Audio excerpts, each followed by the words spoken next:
My name is Owen Martin, and I'm the Chief Curator here. It's my distinct pleasure, sorry, I won't say it quickly. It's my distinct pleasure to introduce Ibrahim Mahama to you. He's going to give a talk in advance of a major project happening here in Norval Foundation next year. Ibrahim is a Ghanaian visual artist based in Tamale, northern Ghana, who holds an MA in painting and sculpture from Kwame Nkrumah University of Science and Technology in Ghana. He is currently a PhD candidate in the same program. Ibrahim has presented ambitious installations and architectural interventions in public spaces, museums, and on buildings around the world. These include the KNUST Museum in Ghana, the Eli and Edith Broad Art Museum at Michigan State University in the US, Documenta 14 in Athens and Kosovo, and the 56th Venice Biennale in Italy. Ibrahim's practice transforms found materials from his local context to explore Africa's role in the global exchange of commodities, question the way that labor is valued and represented, and mines the history of post-colonial Ghana. Through the use of materials like Hessian sacks, the kits that cobblers and shoe repairers use, shelving, and other materials, Ibrahim creates installations and architectural interventions in public spaces, public institutions, and commercial galleries. Each object that Ibrahim uses tells a specific economic, social, and political history. And at the heart of his practice is a process of exchange with the previous owner of a given object. And that's really quite central, I think, to much of what you do. Over the last 2 days I've spent with Ibrahim, I've been struck by his generosity and commitment to creating a sustainable art world in Ghana and West Africa. And recently, he's working on an art center there that will host exhibitions of established artists from the region while facilitating the careers of younger artists through a residency program. I think this speaks volumes to Ibrahim's practice being something that is both conceptual but also very much lived. So I want to thank you, of course, the generous supporters here, of course, the Norval family and Eastern Acoustics, who have supplied all of the AV equipment. And please join me in welcoming Ibrahim.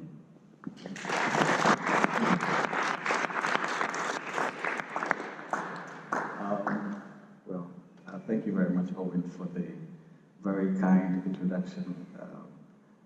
Just a little correction, I did, it was the MFA, yeah, not the MA. So thank you. I'm Ibrahim Mahama. I'm from Ghana. I had my entire background of art from Ghana at the Kwame Nkrumah University of Science and Technology. I think it's the foremost art college in the country, and also it's the only place you can literally study to have the degree in fine art. And myself, I have one of my colleagues here, Bernard Akwe Jackson, who is an artist himself within our generation. He did the same program as I did in the university, which was going through the program to do painting and sculpture in undergrad and doing the MFA in painting, and then eventually doing the PhD in painting again. But one may ask, why would an artist spend a better part of his younger life being in school studying painting over and over again, when maybe if he is as talented to make a painting, to make anything, he could just go ahead and do it. But I think it was born out of this kind of political urgency in trying to really understand the history of art, but not just understanding the history of art just for the sake of it, but also in looking at the history of art in relation to how artistic practice was somehow very much engaged with, or artists were practicing within the context of not just the states in Ghana, but on looking at it in the world, and also very much within the continent. So how I started my practice. I'll give you a little background of Ghanaian artistic scene. So, of course, when among the older generation of artists practicing in Ghana in the 50s or 60s or before, even till like the early 2000s, something very disruptive happened, and that was within the art school. Before then, art practice was very, very traditional in a sense that artists would go to school because a lot of we inherited the older British model. So it was more or less about the hand in the eye. Artists, when they were making work, it wasn't like a lot wasn't really considered in terms of looking at the criticality of the practice and also the forms that were emerging out of it. Mostly ended within the subject matter, within the objects that was being made. Like if it was a painting, it dealt with maybe the subject matter within what had been depicted, but it never extended beyond it into the materiality of the work itself and what it represented. So over the years, a lot of artists got trained within the college until the early 2000s when one of our professors, Dr. Caricature, was employed as a lecturer in the university. Of course, he had also trained within the department, and he recognized a lot of these problems. So for him, it was very important to somehow come back to teach within because he was an artist himself, but he was, in thinking about his practice as an artist, he didn't think it was necessarily important for him as an artist to make work in order to be recognized as an artist or someone who made a contribution to the arts field. He rather thought it would be important to somehow be maybe a point of intervention whereby he gives these younger artists maybe other insights or perspectives into how they could look at the construct of artistic practice in general. So he started teaching and mainly like looking at art from a material point of view, but also through like theory, philosophy, art history, and everything, but not just thinking solely about art as it is. Because sometimes as artists, when we find ourselves within a community where we think too much of making art, we somehow tend to miss the point about what art is. Because that was one of the mistakes of the past, because we always thought we were making art because we knew what art was and we were striving to make it and make it well. And there was already this kind of predetermined notion or idea of what art is and the kind of spaces those objects which were called art were going to inhabit and all that. But he thought that it was wrong, and art is not necessarily what we know it to be, but it's in a constant state of change, and it can always be something new. It can always be something that we don't know, or art can never really, art is not always something that we see that we somehow agree with or we like or something. Sometimes it's very disruptive, and it more or less awakens other sensibilities within us. So, of course, that's the background to starting to already look into art as an art student when I was in art school. So I, of course, started doing various experimentations here and there when I was in school. I came from the background of painting, so of course, in looking at painting, I was making canvases and other things, but of course, I was also interested in combining various elements with those old traditional forms that I knew. And when I did my MFA, I think during that period, I was traveling quite a lot. But you know how difficult sometimes it can also be as an artist in terms of having to know something, having to know theory, philosophy, but at the same time when you're producing work and you're trying to make something that somehow creates a shift, it's still very difficult because sometimes you need to take a certain leap of faith in some of the forms that you end up making or creating. But it was a bit hard. So I think in 2012, when I traveled to Germany for a short residency, I had the opportunity of seeing Documenta 13. And it was quite important. There was something very revealing about it in some of the decisions that the curator, Caroline Christoph Bakagi, had made. And I remember the work of Ryan Gander, which I saw it was, yeah, you know, when you see art, but at the same time you ask yourself, oh, is this art? Or, yes, things like that. Then, I don't know, it was just one thing when I saw them, I came back home and I was asking myself a lot of questions. Of course, I had known most of these things in art school. We had studied extensively about these things, but in practice, in thinking about it as an artist and how you make a decision or you make a leap. But when I saw that in the exhibition context, I thought maybe I should just begin to relook at my practice in general in what I was already doing in art school. So when I came back home, I decided to start looking at my work all over again. And that is where the discourse around my work begins. I was already experimenting earlier with some of the jute sacks, which was what I started my early work or practice with. But those early objects I was working with, the jute sacks, were objects that I had bought from the market. They were new, and I was using them in making some of the sculptures. So the idea of the figure was still very much in relation to it.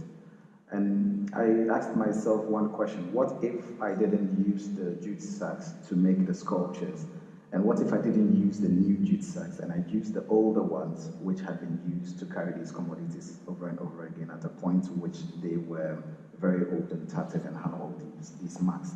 Couldn't what's the name, the residues of the body and the commodities and all these politics be somehow absorbed into the material?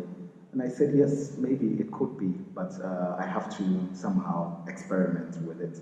So I started buying new jute sacks, and instead of using those new jute sacks, I would go to market spaces in Ghana, and I would talk to the local market women who were selling their charcoal or rice or maize or other things, and to exchanging the newer ones with them and then taking the older ones.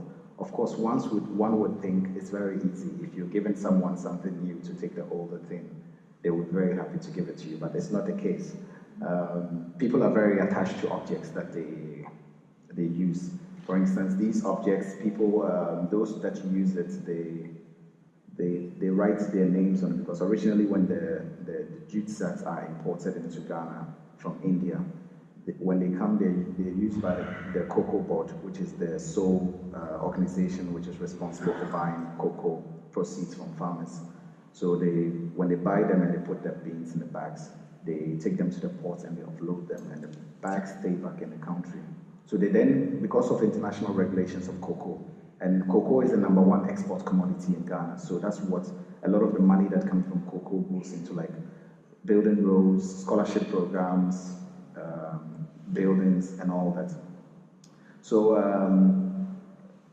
I thought it was quite interesting that this material had already, it represents an entire political system in terms of how some things already operate or move.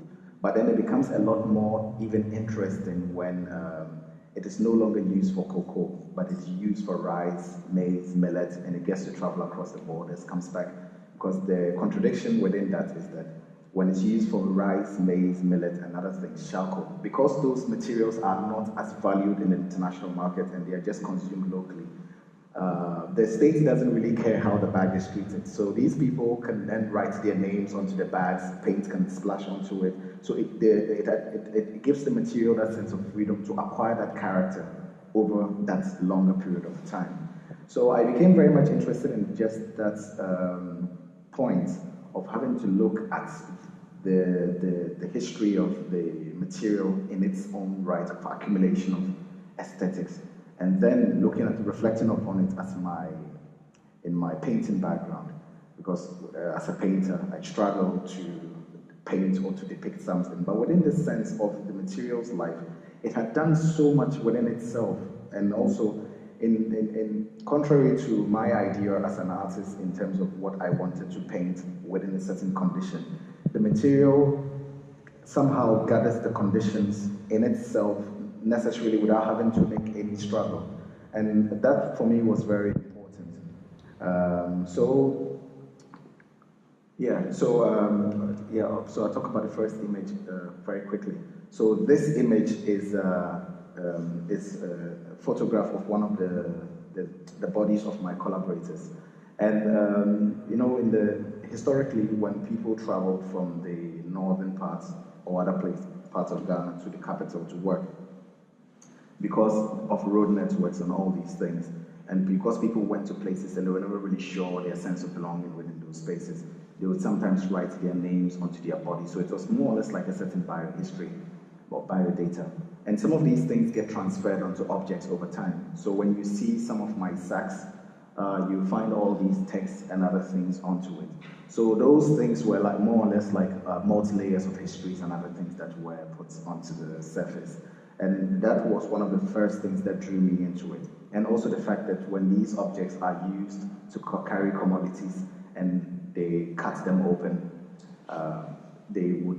some of the women that own it would stitch the material with parts of their clothes or with the back of a tree or something. So it somehow opened up the visual aesthetics of the surface in terms of what you saw.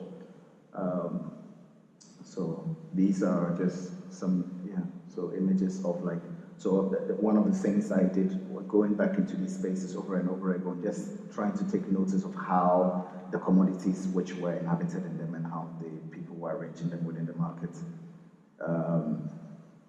And one of the very core things, mind you, some of these things I'm talking about are, it's not as if I knew about these things from the very beginning when I started my practice. I learned through them as I was working, because as I started working and installing here and there, I began to relearn the aesthetics and the history of the work. So in trying to make sense of it, I realized where these points of departures were coming from. So this is one of the silos which were built in Ghana in the late 50s, early 60s. And they were one of the early infrastructures that were built post-independence, because Kwame Nkrumah believed that in founding the African Union, establishing like infrastructure and all that, it could somehow lead to that African independence. But in 1966, when he was overthrown in a coup d'etat, most of these things were stopped. So a lot of these silos, which were meant to even contain the cocoa and other things, commodities, which were to be used as a point of negotiation in terms of renegotiation the continent's resources and all that, were never really completed. So all these voids of spaces which were created, which were filled with potential.